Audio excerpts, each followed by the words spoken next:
The rain poured heavily outside as the woman stepped into the grand lobby of the luxurious hotel.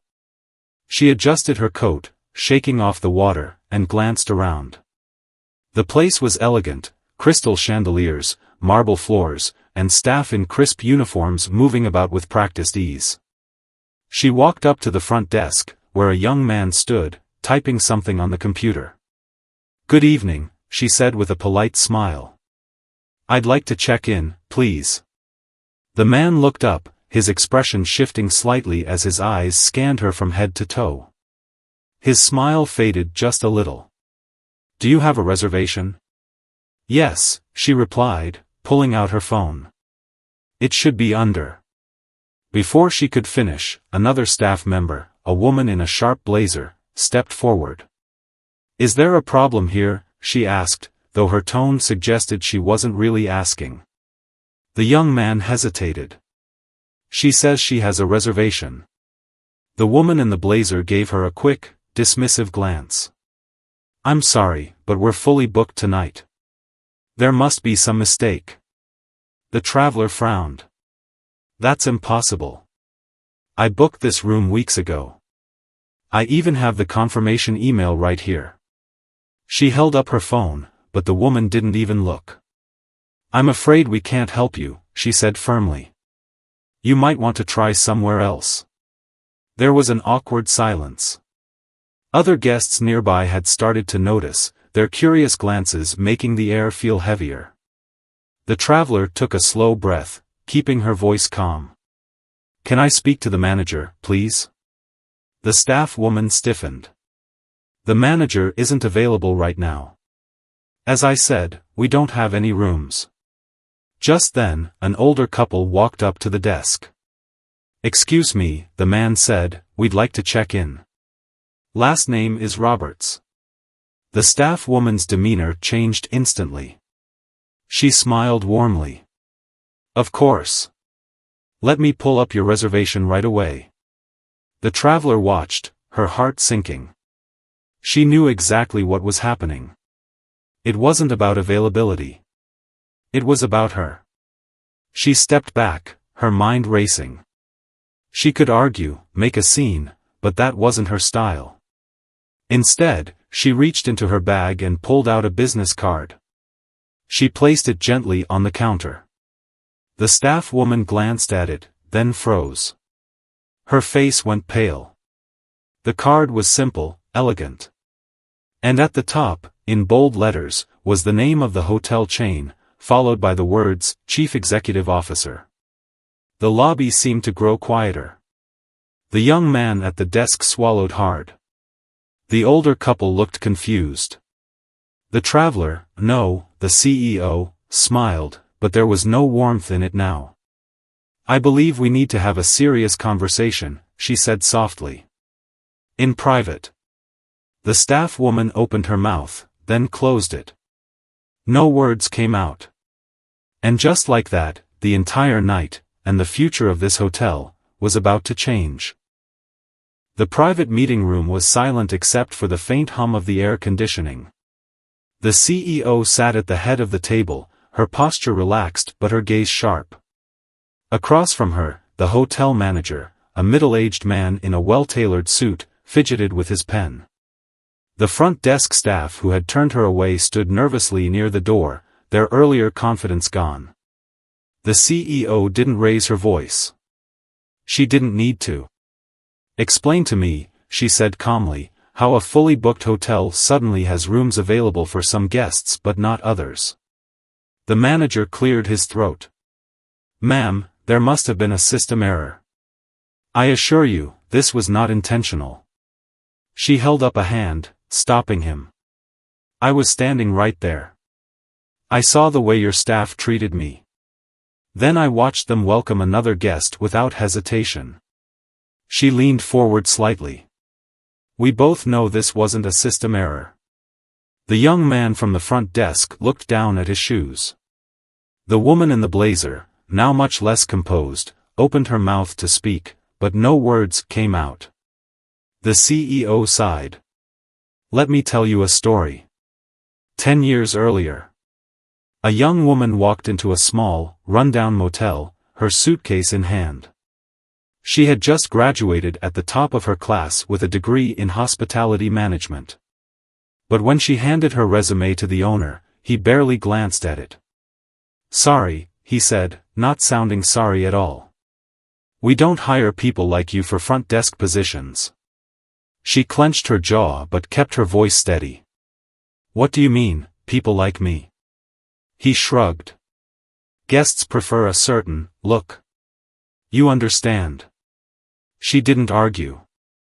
She took her resume back and walked out. Over the next few years, she faced the same rejection over and over. Too inexperienced. Not the right fit. We'll keep your application on file. But she refused to give up. She took night shifts cleaning rooms, worked double shifts as a waitress in hotel restaurants, and studied every aspect of the business, even when no one believed she belonged there. One day, a regional manager noticed her work ethic. He didn't care about her background, only her results. He gave her a chance. And she excelled. Back in the meeting room, the CEO's voice was quiet but firm. "I've spent my career fighting to be taken seriously. I promised myself that if I ever made it to the top, I'd make sure no one else had to go through what I did." She looked at each of them. "And yet, here we are." The manager's face was red. "Ma'am, I had no idea." "That's the problem," she interrupted. "You didn't know. You didn't train your staff properly. You didn't pay attention to who was being turned away. And now, because of that, our entire brand's reputation is at risk." The weight of her words hung in the air. One of the staff members, a younger woman who had been silent until now, spoke up. "I'm sorry," she whispered. I didn't say anything when I should have." The CEO nodded. "It's not just about the people who discriminate. It's about the ones who stay silent." The room fell quiet again. The manager wiped his forehead. "What do you want us to do?" She stood, smoothing her jacket. "First, we're going to have a very long discussion about company policy. Then, we're going to talk about consequences." No one dared to argue. The tension in the room was thick enough to cut with a knife. The CEO studied the faces of the hotel staff, some ashamed, some defensive, others simply stunned into silence. The manager kept opening and closing his mouth like a fish out of water, searching for the right words that wouldn't come. Finally, the CEO spoke. "Here's what's going to happen." Every pair of eyes locked onto her. "First," she said, "every single employee in this hotel will undergo mandatory bias and customer service training, starting tomorrow." A few nervous glances were exchanged. The woman in the blazer, the one who had dismissed her so coldly, opened her mouth to protest, but the CEO continued before she could speak. "Second," she said, her voice hardening slightly, "the staff involved in tonight's incident will be suspended without pay for 1 week while we conduct a full investigation." The young man from the front desk paled. But I was just following orders." The CEO's gaze snapped to him. "And that's supposed to make it better?" She shook her head. "Following orders doesn't absolve you of responsibility. If you knew it was wrong, you should have spoken up." The room fell silent again. Then, from the back, a quiet voice spoke. "I did." Everyone turned. A housekeeper, a middle-aged woman in a neatly pressed uniform, stood near the door, her hands clasped tightly in front of her. The CEO tilted her head. "What do you mean?" The housekeeper took a deep breath. "I saw what happened. I've seen it before." Her voice was steady, but her knuckles were white. "Guests like you, like us, get turned away all the time. I've tried to tell management, but no one listens to the cleaning staff."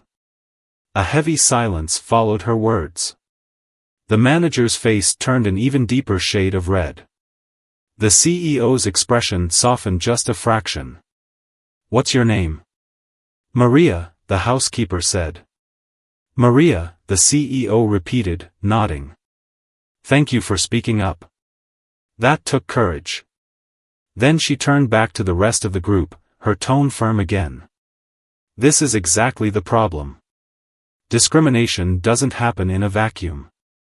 It happens because good people stay silent. Because systems protect the wrong people. Because no one holds anyone accountable. She placed both hands on the table. That changes today. The manager finally found his voice.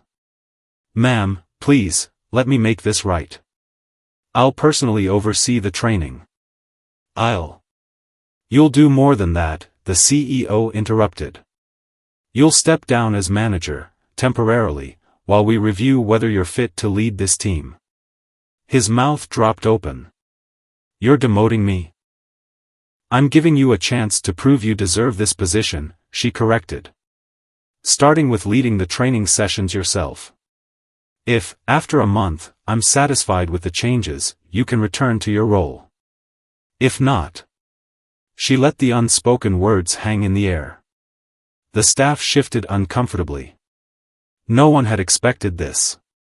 Then the CEO turned to the housekeeper. Maria, I'd like you to be part of the new training team. Your perspective is invaluable. Maria's eyes widened. Me? You? The CEO smiled for the first time since entering the room. Because real change doesn't come from the top down, it comes from listening to the people who've been ignored. A murmur of surprise rippled through the room. The staff who had been defensive just moments ago now looked uncertain, even guilty. The CEO straightened. This isn't just about one incident. It's about the culture of this entire company. And if we want to be the best, we have to do better. She picked up her bag and headed for the door, then paused. I'll be back in 1 week to see your progress. Don't disappoint me. And with that, she left, leaving behind a room full of people who suddenly realized just how much they had to lose. The moment the CEO left the room, chaos erupted. The suspended staff members erupted in protest, their voices overlapping in angry outbursts. This isn't fair. She can't just walk in here and... I'm not taking orders from a housekeeper. Maria stood frozen near the door, her heart pounding. She hadn't expected this. Speaking up had been terrifying enough, but now she was being thrust into a role she never asked for. The manager, still red-faced, slammed his hand on the table. Enough. The room fell silent. He took a shaky breath. Like it or not, this is happening. If anyone has a problem with it, you can hand in your resignation right now. No one moved. A tense silence settled over the group. Then, one by one, the suspended staff stormed out, muttering under their breath. The remaining employees exchanged uneasy glances. Maria finally found her voice. I should get back to work. The manager shook his head. Not anymore. Starting today, you're on the training team. That means you report directly to me, and to her when she returns. Maria opened her mouth to protest, but the look in his eyes stopped her. He wasn't happy about this either, but he knew better than to disobey the CEO's orders. The next morning, the hotel buzzed with nervous energy. Word had spread fast, every employee knew what had happened, and everyone had an opinion. In the staff break room, 2 receptionists huddled together, whispering. Did you hear? The front desk staff are furious. They're saying Maria only spoke up to get promoted. Do you think the CEO will really fire people if they don't comply? Nearby, a young bellhop scrolled through his phone, pretending not to listen. But his jaw tightened. Meanwhile, Maria sat in her first training team meeting, gripping her notepad like a lifeline. The manager, now former manager, droned on about company values and inclusive practices, but his heart wasn't in it. When it was Maria's turn to speak, her voice wavered. I I think we should start by listening. Really listening. To the staff, to the guests, especially the ones who've been ignored. The manager gave her a patronizing smile. That's very idealistic, Maria. But we need concrete solutions. She stiffened. It is concrete. How can we fix a problem we don't even understand? An awkward silence followed. Then, to everyone's surprise, the young bellhop from the break room, who'd been quietly observing from the back, spoke up. I can tell you exactly what's wrong. All heads turned toward him. He stood, his hands shoved in his pockets. I've worked here 2 years. In that time, I've seen guests of color get lost reservations. I've seen housekeepers yelled at for things they didn't do. And I've seen managers look the other way because the customer is always right, unless that customer isn't the right kind of customer. The room went dead silent. Maria gave him a grateful nod. What's your name? Daniel, he said.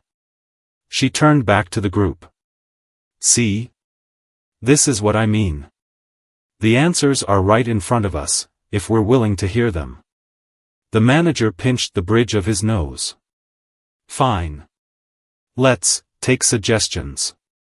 For the first time, a flicker of hope sparked in the room. 1 week later. The CEO returned as promised.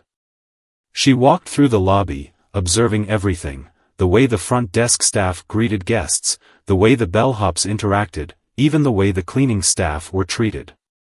Then she called another meeting. This time, the atmosphere was different. The suspended employees had returned, some still resentful, others oddly subdued. Maria sat near the front, her notes spread out in front of her. Daniel sat beside her, back straight. The CEO didn't waste time. Well? What's changed? The manager stood. We've, implemented new training protocols. And we've begun addressing staff concerns in a more structured manner. She raised an eyebrow.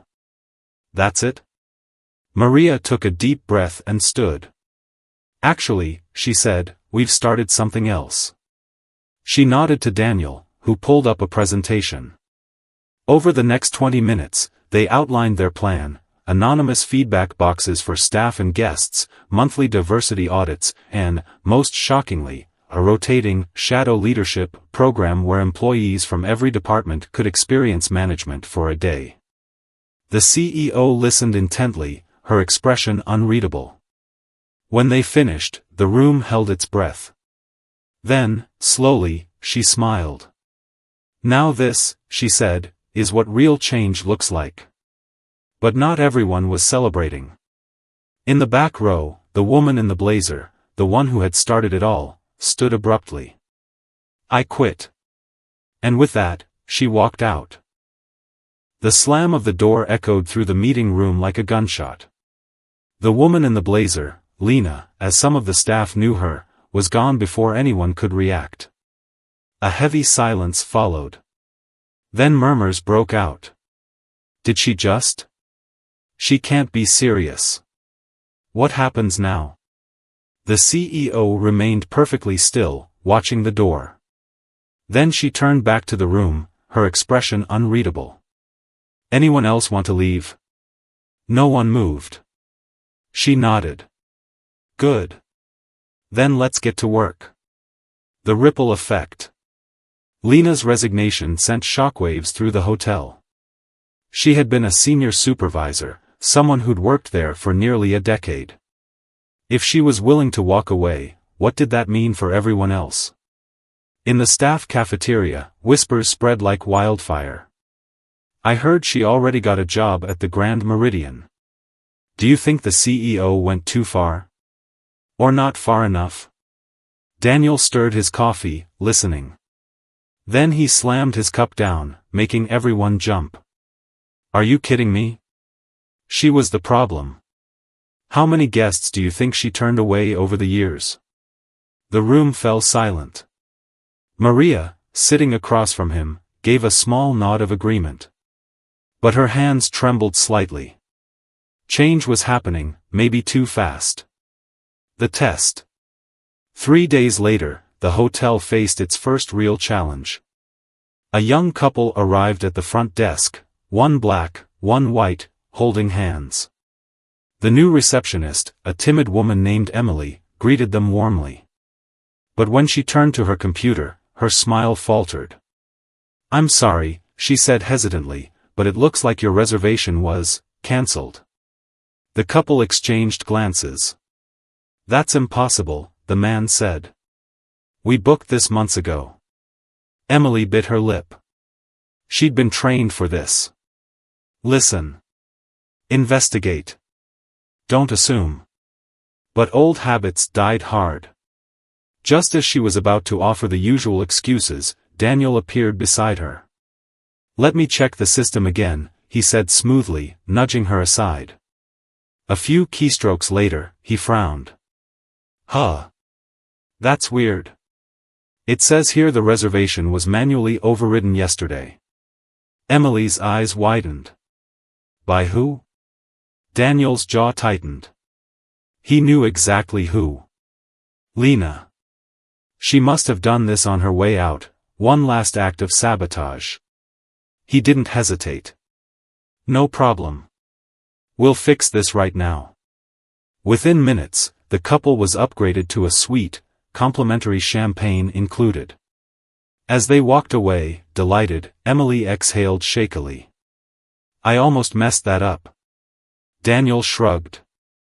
"But you didn't. That's the point." The CEO's decision. When the CEO heard what happened, she didn't seem surprised. "Lena always was stubborn," she murmured, staring out her office window. Then she turned to Maria and Daniel, who stood nervously in front of her desk. "You handled it well." Maria swallowed. "It shouldn't have happened at all." "No," the CEO agreed. "But it did. And now we have a choice." She leaned forward. "Do we let one bitter employee define this hotel? Or do we prove we're better than that?" Daniel frowned. "How?" The CEO smiled. "By making sure no one ever questions our values again." She picked up the phone. "Get me HR. We're implementing a zero-tolerance policy, effective immediately." The aftermath. The new policy was simple. Discrimination equals termination. No excuses. No exceptions. Some staff cheered. Others grumbled. A few even quit, following Lena's lead. But most, like Emily, stepped up. They attended the training sessions. They spoke up when they saw something wrong. They learned. And slowly, something remarkable happened. The hotel began to thrive. Guests who'd once been turned away returned, and brought their friends. Online reviews praised the welcoming atmosphere and exceptional service. Even the staff seemed happier. Maria, now officially promoted to assistant manager, still pinched herself every morning. Daniel became the face of the new front desk team. And the former manager? After a month of leading training sessions, he was reinstated, but with one condition. Maria would be his co-manager. Equal footing. Equal say. He wasn't happy about it. But he accepted it. The final challenge. Then, one rainy afternoon, Lena walked back in. She looked different, tired, her usual sharp blazer replaced with a simple sweater. She marched straight to the front desk, where Daniel stood. "I need to speak to the CEO," she said stiffly. Daniel raised an eyebrow. "Do you have an appointment?" Lena's eye twitched. "Just tell her I'm here." When the CEO emerged, Lena didn't mince words. "The Grand Meridian fired me. They said I was too difficult to work with." She spat the words like they were poison. The CEO just watched her. "And?" Lena's shoulders slumped. "And? I was wrong." The admission seemed to physically pain her. I thought I knew how this industry worked. But you're actually changing things. A long silence followed. Then the CEO did something no one expected. She offered Lena her hand. Then come back. But this time, learn. Lena stared at the hand like it was a lifeline. And for the first time in her career, she took it. The staff break room erupted the moment Lena walked out of the CEO's office. She's letting her come back, a housekeeper hissed, nearly dropping her coffee. Daniel crossed his arms, leaning against the counter. After everything she did? Maria said nothing, just stared at her hands.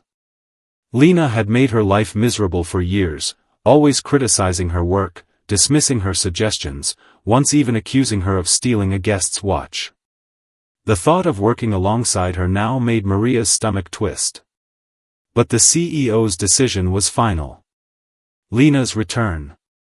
Lena's first day back was awkward.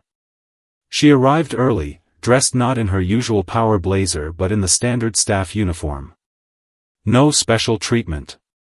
The other employees avoided her, some outright glaring. At the morning briefing, the tension was suffocating. When the manager announced Lena would be retraining alongside new hires, a few staff members actually scoffed. Lena's face burned, but she kept her head high. Maria, forcing professionalism, handed her a training manual. "You'll shadow me today." Lena's jaw tightened, but she took the manual.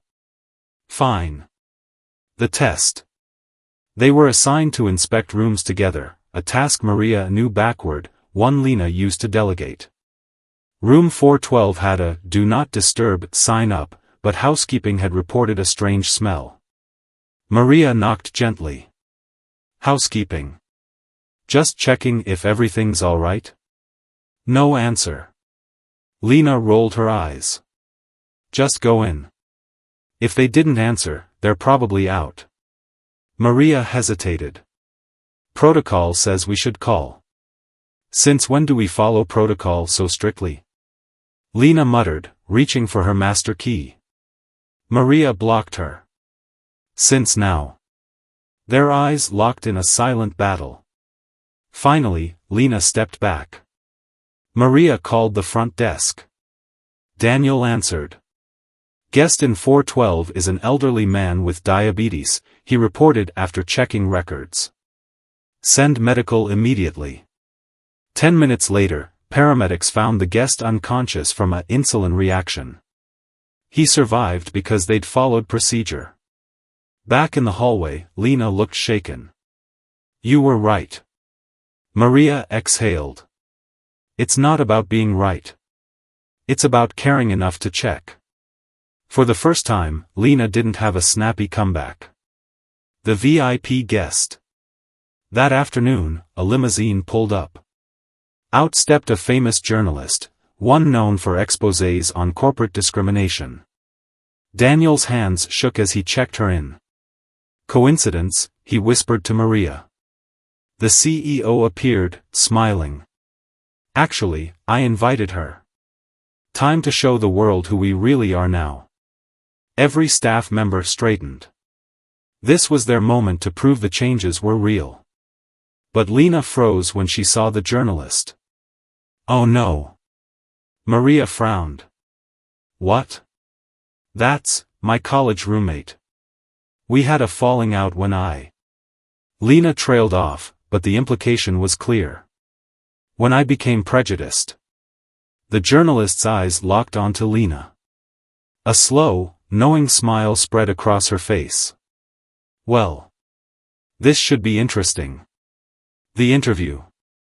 The CEO sat for a formal interview in the lobby.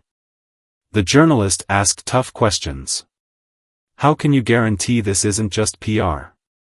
What happens when you're not here to monitor them?" The CEO answered calmly, until the journalist dropped a bombshell. "I have sources saying this discrimination went all the way to corporate. That you knew about these issues for years." A gasp rippled through the staff watching. The CEO didn't deny it. I knew some locations had problems. I didn't know how deep it went, until it happened to me. She looked around at her staff. But ignorance isn't an excuse. That's why change starts now, starting with this hotel as a model. Then she did something unexpected. She called Lena forward. Lena looked ready to faint. "Tell her," the CEO said gently. "Tell her why you came back." All eyes were on Lena. Her voice was barely above a whisper at first. "I thought I was being strong. But real strength isn't in putting others down." She swallowed hard. "I lost friends. My reputation. Almost my career.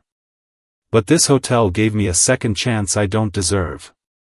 The journalist's pen hovered over her notepad.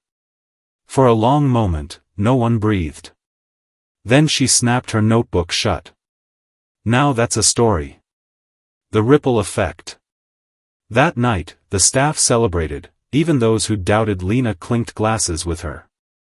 The journalist's article would run in 2 weeks, but her early social media teasers already called the hotel a blueprint for real change.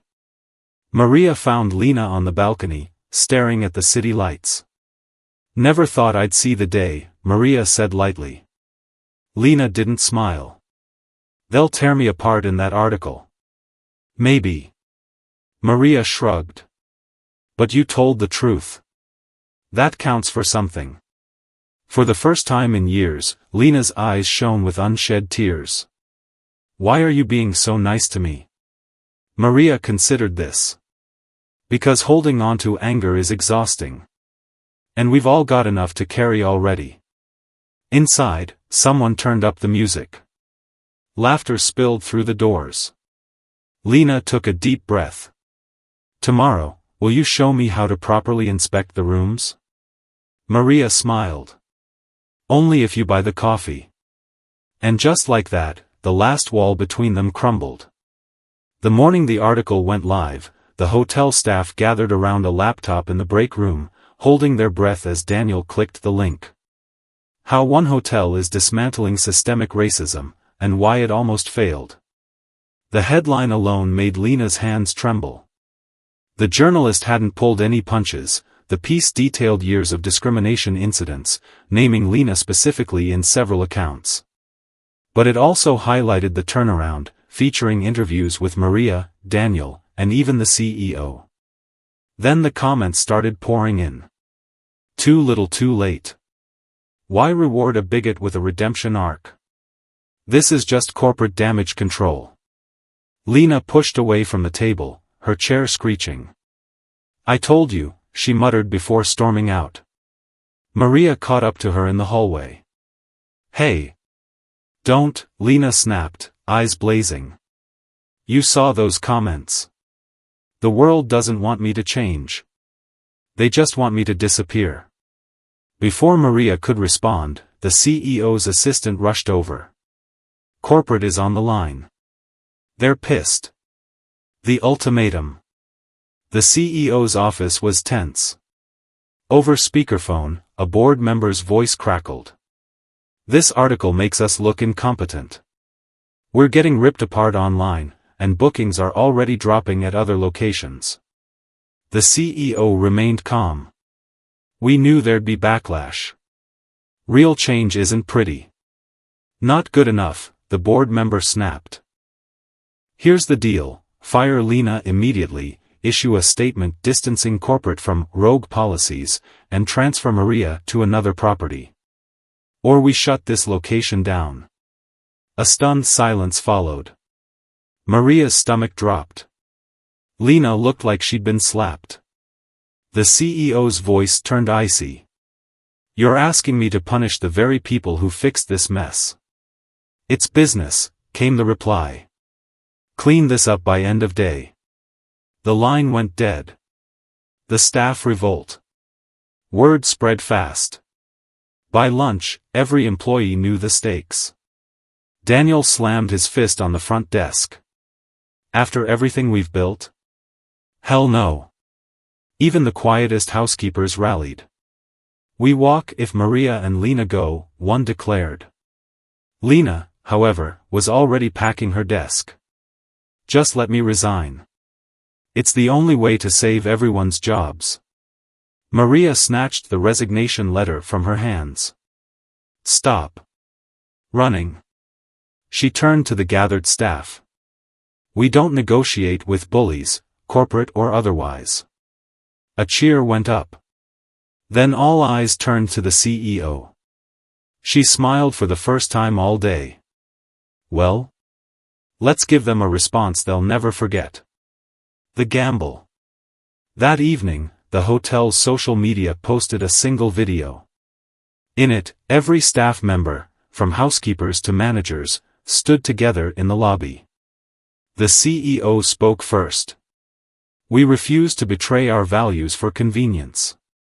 Daniel stepped forward. We refuse to punish those who grow. Maria took Lena's hand and pulled her front and center. Lena, voice shaking but clear, said what no one expected. I was wrong. Not just about guests, about all of you. But this team showed me grace when I least deserved it. She lifted her chin. That's the culture worth fighting for. The video ended with a bold caption, #ThisIsWhoWeAre. Within hours, it went viral. The aftermath. Corporate's response came at midnight, not as a phone call, but as a terse email. Effective immediately, all locations will adopt your training model. But this hotel bears responsibility for implementation. Don't fail. It wasn't an apology. But it was a victory. Lena found Maria staring at the email in the empty lobby. You did it, Lena said quietly. Maria shook her head. We did. She hesitated. You know they'll keep coming for you, right? The internet, the board. Lena gave a tired smile. Let them. I'm done hiding. Outside, the first light of dawn touched the windows. Somewhere in the hotel, a phone rang, the first of countless interview requests they'd received that week. But for now, in this quiet moment, it was just two women who'd been enemies, then reluctant allies, and now, something else entirely. Something unbreakable. 1 year later, the hotel lobby buzzed with laughter and clinking glasses. Balloons in the colors of the company logo floated near the ceiling, while a banner read, 365 Days of Change, celebrating our transformation. Maria adjusted her name tag, General Manager, as she greeted guests. Across the room, Lena, now head of guest relations, coached new hires on proper check-in etiquette. The contrast from that rainy night when the CEO first walked in was staggering. A TV crew set up near the fireplace, preparing to film a special segment. Daniel, promoted to assistant manager, grinned as he handed Maria a glass of champagne. Nervous? Maria laughed. Terrified. Who'd have thought we'd end up on Good Morning America? The ripple effect. The journalist's article had sparked a wildfire. First came the social media storm, then the speaking invitations, and finally, the awards. Their training program was now implemented in all 23 hotel locations. 3 other major chains had adopted similar models. But the real proof was in the staff. Housekeepers who'd once been ignored now led seminars on cultural sensitivity. The former manager, who'd initially resisted change, had become one of their strongest advocates, even testifying before Congress about hospitality industry reforms. And Lena? She'd become the unlikeliest of champions, her blunt honesty now channeled into mentoring others. Just last month, she'd convinced corporate to fund scholarships for minority students pursuing hospitality degrees. The surprise guest. The crowd quieted as the CEO took the podium. She looked out at the packed lobby, staff, guests, reporters, and smiled. A year ago, this hotel was a cautionary tale. Today, it's proof that redemption is possible when people choose courage over comfort. She paused as the doors opened. A familiar face walked in, the elderly diabetic man whose life Maria and Lena had saved. He hugged them both as cameras flashed. Then the CEO dropped her bombshell. "Which is why I'm announcing my resignation." Gasps filled the room. Maria's champagne flute nearly slipped from her fingers. The CEO held up a hand. "Don't worry, I'm leaving this hotel in the best hands possible." She turned. "Maria?" Maria's legs nearly gave out. "You're the new CEO of this entire region." The applause was deafening. Lena hooped, pumping her fist. Daniel actually cried. The full circle moment. Later, as the party wound down, Maria found herself in the exact spot where she'd once been denied a room. The CEO, now former CEO, joined her. "Scared?" she asked. Maria exhaled. "What if I'm not ready?" "You weren't ready when you stood up to Lena. Weren't ready when you faced down corporate." The woman smiled. "Readiness is overrated.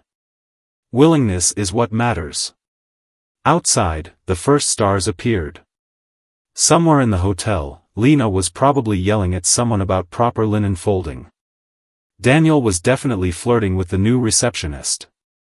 Life went on, messy, imperfect, but always moving forward. Maria straightened her blazer. "So, where do we start?" "The legacy." The next morning, a young black woman walked into the lobby, her resume clutched in nervous hands. Before she could reach the front desk, Lena intercepted her. "Here for the management training program?" Lena asked. The woman blinked. "I was just applying for housekeeping." Lena snorted. "Like hell you were." She slung an arm around the woman's shoulders. "Let me show you the real opportunities here." At her office window, Maria watched them go. Somewhere in the distance, the city stretched out, full of hotels that hadn't changed yet, full of people who didn't think they belonged. She picked up the phone and dialed the first number on her new CEO agenda. Time to get to work.